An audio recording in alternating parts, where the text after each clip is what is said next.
It has me curious though now. We're busy dissecting why so many people go out of business in the first 5 years. And then there's probably another untold story about how many businesses never even started. And I'm wondering how many businesses didn't get started because of things like that. You know, you and me learning how to balance checkbooks, having those opportunities to see those things. I would almost bet, and maybe somebody's listening that's contemplating starting a business, there can be some fear associated with the unknown. And it's not necessarily that you or I grasped it tremendously, like we were being told to do the things, but because of that kind of immersive environment, we saw that it could be done. It's kind of like, what is the gentleman's name that broke the 4-minute mile? Can't remember his name. You know what I'm talking about? Yeah. Anyway, nobody had done it.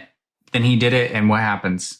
More people start doing it. And I'm wondering if there has been a certain advantage with that. And then I'm curious what your opinion on how to walk around that. Somebody listening right now doesn't have that opportunity we were given as children. How would you tell them to approach that situation, you think? Great question. So for me, I was always taught as a young age. I think that's where the athletics came in. Before I started in football, I was afraid to get hit until I got hit, and it was no big deal. I've had so many losses growing up. I'll go deeper into that as we go deeper, but the losses I'm big on persevering. And so that's one of my skills that I developed is being a perseverer. And I think if you can weather the storm, no matter what the storm is, I've been homeless. I've been where I've had deaths in my family, and I've conquered that. And I'm gonna say I conquered it because I still have times where I'm like, man, I'm missing this person or I'm missing that person, and that's just natural human emotions. But at the same time, I understand the bigger picture and I understand where God wants me to be.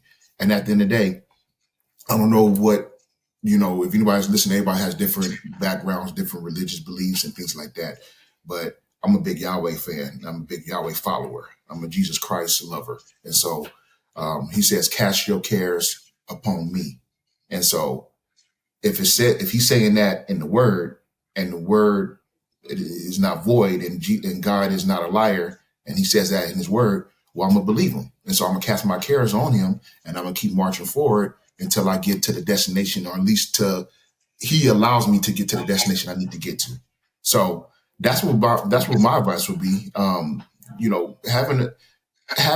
Being nervous is good. But for me, I use fear as fuel. Let me say that again. I use fear as fuel. I don't let it keep me stuck.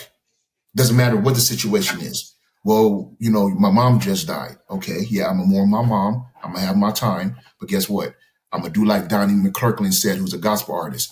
Get back up again. Get knocked down, get back up again. Well, I've been knocked down 100 times. So what? Get back up 101. Doesn't matter. I'm gonna keep going until I get to where I need to get to. So that would be my advice to those who just want to get started. Don't let fear hold you back, because fear is of the devil. That's not of God. Let me say that again. Fear is of the enemy. That's not of God. God says, have no fear. Be fearless. Go. If I'm with you, who can be against you? No weapon against you will not prosper. That's what it says in the word. So that's what advice I would give if anybody just want to, go out there and do what they got to do, and, just be like Nike. What's their slogan? Just do it.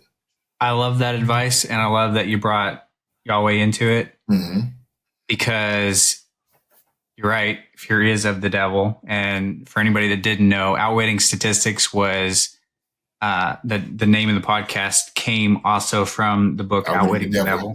I already knew that. Yeah. Yep, I had a feeling.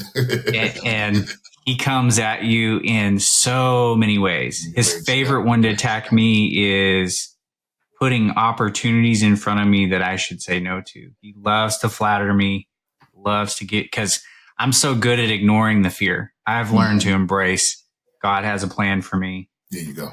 And leaning into that hard. In fact, I put out a message the other day about if you're not leaning into something hard, you're probably not striving to become the person that God wants you to be.